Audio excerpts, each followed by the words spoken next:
from Miami, Florida, Asia.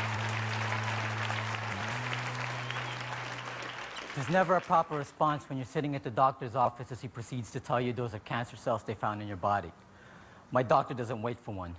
Instead, he tells me step 1 involves cutting a 4-inch incision beneath my belly.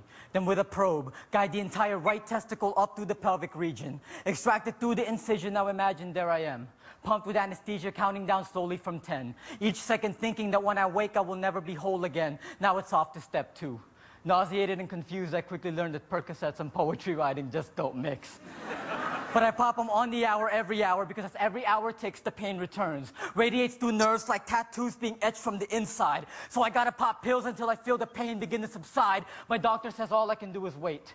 Wait until the incision heals. Wait to see if the cancer was caught in time. Wait to get back to my right state of mind, and I'm trying to stay positive. But being at home bedridden with boredom makes the mind wander. Imagination running rampant like a purse snatcher, taking off with your high hopes, then carries it to the darkest alleys of your fears. And despite how hard you try to steer clear, there you are, shuffling in the dark, fingers fumbling for something to hold on to, pronouncing prayers that always seem to end with, what is it that you want me to do? Because when you're there, catching quick stares from the eyes of death, playing Russian roulette with alpha-fetoprotein levels and tumor markers, you can't help but wonder if God is even paying any sort of attention to the tribulations I'm facing. It's amazing how it's been 4 days since the surgery, and I still haven't had the courage to look at myself naked in the bathroom mirror.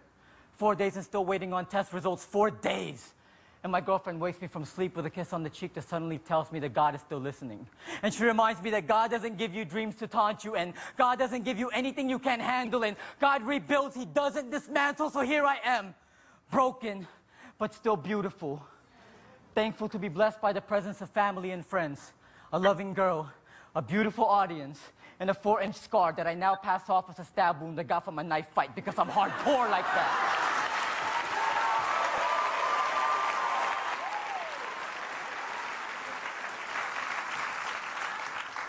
Because where the wind blows next, only waiting can tell. But ask me what I learned from cancer, and I'll answer that sometimes you have to lose a part of you to find your whole self.